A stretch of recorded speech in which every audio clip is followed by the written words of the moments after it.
శుభమస్తు కార్యక్రమంలో గృహబలం అంశానికి స్వాగతం. ప్రతి ఒక్క చిన్ని విషయంలో కూడాను అద్వితీయమైనటువంటి రహస్యాలే దాగి ఉంటాయి. ఈ సృష్టి రహస్యాల గనిగా మనకు శాస్త్రాలు అభివర్ణిస్తున్నాయి.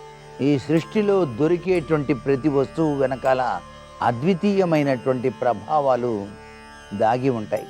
వాటిని మనం చాలా జాగ్రత్తగా గనక పరిశీలన చేసి నిత్య జీవితంలో గనక వినియోగించుకున్నట్లయితే మనం అదృష్టవంతులం కావటానికి ఆస్కారం ఎక్కువగా ఉంటుంది కదా. మరి గృహం కట్టిన తర్వాత గృహంలో ఎటువంటి ఆర్థిక ఇబ్బందులు లేకుండా అందరూ ఆనందంగా ఉల్లాసంగా జీవితాన్ని గడపడానికి గృహ అలంకరణలో కూడాను గవ్వలు అనేటువంటివి ప్రత్యేకవంతమైనటువంటి విశేషకరమైనటువంటి ప్రాచుర్యాన్ని పొంది ఉన్నాయి.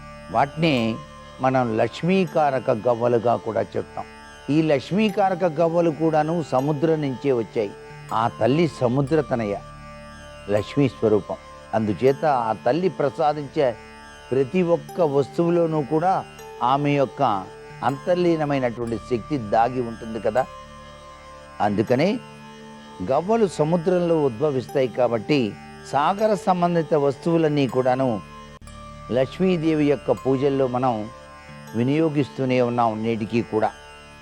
పురాతన వెండి నాణేలు, రూపాయలతో పాటుగా గవ్వలను పూజలో ఉంచటం, గవ్వలకు కుంకుమ పువ్వు పసుపుతో కలిపి పసుపు రంగు వస్త్రంలో కట్టి ఉంచటం వల్ల లక్ష్మీదేవి ఆకర్షింపబడుతుంది మన గృహానికి అని శాస్త్రం తెలియజేస్తోంది. మన సింహద్వారానికి కూడానండి చక్కగా గవ్వల్ని ఒక దండలాగా గుచ్చి ఏర్పాటు చేసుకోవచ్చు.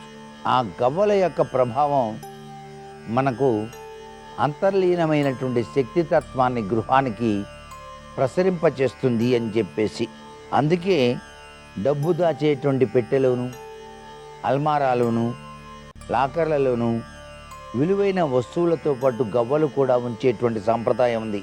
పురాతన భవనాలు, రాజప్రసాదాలు వంటి కట్టడాల పునాదుల్లో గవ్వలు కూడా భద్రపరిచారు అనే విషయం మనం ఇక్కడ గుర్తు తెచ్చుకోవాలి. అంటే గవ్వలు లక్ష్మీ స్వరూపాలు అని చెప్పేసి. అలాగే గవ్వలు లక్ష్మీదేవి చెల్లెళ్ళ ఏమిటి అని కూడా శాస్త్రం అభివర్ణిస్తోంది.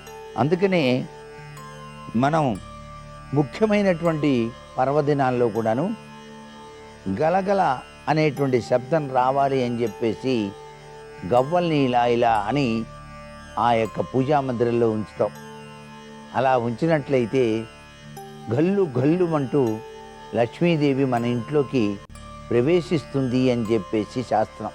మనం కాశీ పుణ్యక్షేత్రాన్ని దర్శించినప్పుడు అక్కడ గవ్వలమ్మ అని చెప్పేసి ప్రత్యేకంగా దేవాలయం కూడా ఉంది. ఆ దేవాలయాన్ని దర్శించి మనం గవ్వలతోని అమ్మవారికి పూజ చేసిన తర్వాత వాళ్ళు ఇచ్చేటువంటి గవ్వల్ని మనం ఇంటికి తెచ్చుకొని మన పూజా మందిరంలో తెచ్చుకొని పూజ చేస్తాం. అలా పూజించడం వల్ల ఏం జరుగుతుందంటే గౌరీదేవి అనుగ్రహంతో లక్ష్మీదేవి మనకు సిరి సంపదల్ని ప్రసాదిస్తుంది అని చెప్పేసి శాస్త్రవచనం. ఇంత గొప్ప విశేషకరమైనటువంటి ప్రభావాన్ని మనకు గవ్వలు ఇస్తున్నాయి. అంతేకాకుండా గవ్వలతో మహాలక్ష్మీదేవికే కాదండి, శివునికి సైతం కూడాను సంబంధం ఉన్నది అని చెప్పటం దీనిలో దాగిన పరమార్థం. శివుని యొక్క జటాజూటం గవ్వల రూపంలో ఉంటుంది ఇట్లా. అందుచేత శివునికి కపర్ధి అనేటువంటి పేరు వచ్చింది. శివుని యొక్క జటాజూటం ఆ విధంగా ముళ్ళుబడి ఉంటుంది కాబట్టి గవ్వల్ల కపర్ధి అనేటువంటి పేరు కూడా వచ్చిందన్నమాట. శివుని వాహనమైనటువంటి నందీశ్వరుని యొక్క మెడలో కూడాను ఉండేటువంటి గొలుసుల్లో గవ్వల అందమే వేరుగా ఉంటుంది కదా. ఒక గవ్వ పెట్టి చక్కగా ఆ స్వామిని అలంకరిస్తారు, శివుని యొక్క వాహనమైనటువంటి నందీశ్వరుని. కాబట్టి శివుడికి చేసేటువంటి అష్టాదశ అలంకారాల్లో కూడాను గవ్వలు ఉన్నాయి అనేటువంటి విధి విధానాన్ని మనం గ్రహించాలి. గవ్వల్ని పసుపు రంగు వస్త్రంలో లేదా ఎరుపు వస్త్రంలో పెట్టి పూజాగృహం వద్ద ఉంచితే చాలా మంచిది. గల్లాపెట్టెలో గవ్వల్ని వేయటం కూడా చాలా మంచిది. వివాహ సమయంలో కొత్త దంపతుల చేతుల్లో గవ్వలు పెట్టడం వల్ల వారికి దృష్టి దోషం తగలక చక్కగా ఉంటారు. ఏది ఏమైనప్పటికీ మంత్రోచ్చరణ సమయంలో కూడాను గవ్వల్ని చేతిలో పెట్టుకొని మంత్రం చెప్పిస్తే చాలా చక్కగా ఫలిస్తుంది అని కూడా శాస్త్రం. అందుచేత జ్యోతిష్య శాస్త్రంలో కూడాను గవ్వల ప్రశ్నలు అని చెప్పేసి కూడా కొంతమంది వినియోగిస్తూ ఉన్నారు నేటికి కూడా. ఇవన్నీ కూడాను శాస్త్రరీత్యా దాగినటువంటి అద్భుతవంతమైనటువంటి ప్రభావాలు.